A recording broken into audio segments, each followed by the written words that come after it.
Hi, ma'am, and angangsing. Aina ngasi porayang kasisyu percentage ki SSC GD 2021 da hangiba question ni. Do adu mangang khara na di hai ni do asa suklai ba ji bu thaga le ni adu bukhang da khara jawi adu bo komaina hot ba shortcut chi ma'am jing ji jing kan da ina pukal apni ko khang da jing ji akhang ba jing ji nate ko adu duna akhang ba ngai di dam skip to biro khang da jing di yeng biro yeng kan da kumaina holy kholi haibadu aina install adu loina open source leiba ngatene du kumaina holy kholi haibadu yeng ko haiba question ji SSC GD 2021 da hangibani ko haibadu what is the to a percentage of 44% 4% of 7% of 2 into 10% haiba sidai da ikoina step ji क्या तो होट कदगी नाइब मतमदा यामना लाइब दा होट के तादी सीधा step 1 सी yum तारपद step 2 step 3 step 4 बोलगा याय ची अराइब मोंगदनी को अदु बयन समझलसु दुम जाय अकोइगी आंबा स्टेप द येंगा जेरो फर्स्ट स्टेप द नोइना होट कदबसी केदौगेबु फर्स्ट स्टेप द होट लजेरो सी खंगदबसी अदुना मसाई परसेंटेज पुतोबु मतमदा आंबा स्टेप द अराइब दा 2 into 10 power 6 si kedo game tam dai koina si 10 ina 10 ji 10 times hai bine ba adun koina khangda budi adum lore 2 into yam lai bidene ado 6 si 0 hapselo 1 2 3 4 5 6 hai budi masai gi 10 oiram bani na 1 oiram bani na 6 to 0 on to the 0 6 time hapselo adu ta ani into to tar gadi 2 क्या आता है C0 6 times 0 सीधा हम चलो लो है सी ले रहे सी जी first step में सेकेंड स्टेप सी की तारकवा फोन जी दामु एदोगे बुसी की 2 into तारक पची दामु सी अनी जी मु कहना तो रो परसेंटेज हो तो क्या मुझे सेकेंड स्टेप सी नमु सेकेंड स्टेप तो पीरी जाते ही नते हो 7% of masai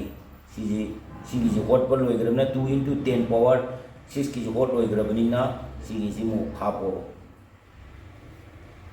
si mu holo ate de koi dum generally khange 7% hai si 107 da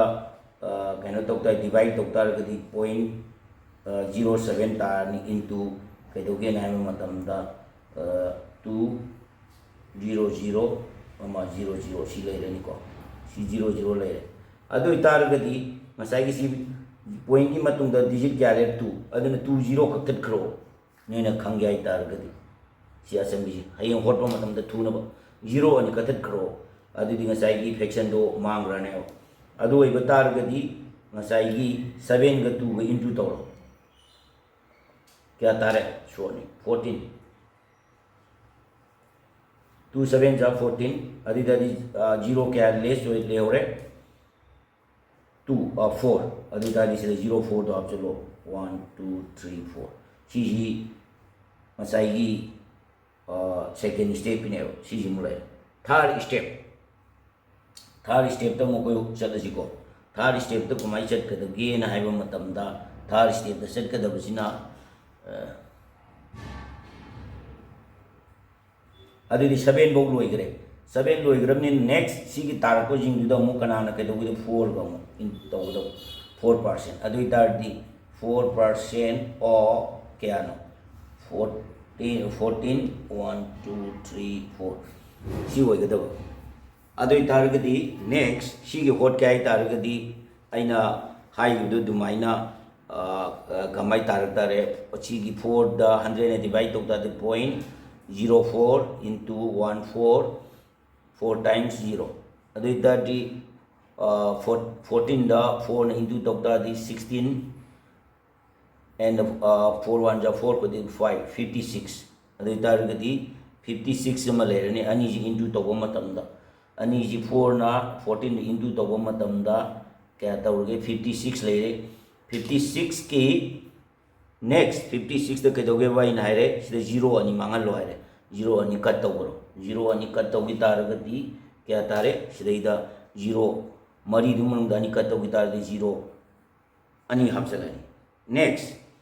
last part सिगी लास्ट पार्ट सिदा मु येंगा जेबको अदु इतार दि 4 भोग लेरे नेक्स्ट 4 स्टेप ता कुमाई लेरे 12% of 5600 si leigadaw adu itadi 12 si kadorni ay nga say 100 na haire nga say di single digit di 0.04 ay bani sida di kadawi bu nga say 2 digit wala bani na adung same 0.12 sida into kaya lani 5600 aduna sigi short form da yairage masai sida point ani le rabni na sigi 0 ani se cut tawro adu tar de koina kya like da ga matam da 56 ne 12 ne into tawtar gadi kya tare 12 10 11 1 6 da 6 5 1 ja 5 adu tar di 276 answer ji kya tar ge na matam da 672 ji koi gi ngasai gi percentage 12% of 4% of 7% of 2 into 10 power 6 sigi answer ji kya target am tamda 672 adu target koi karam chumme na ai matamda digit cg chumme ko answer ji adu duna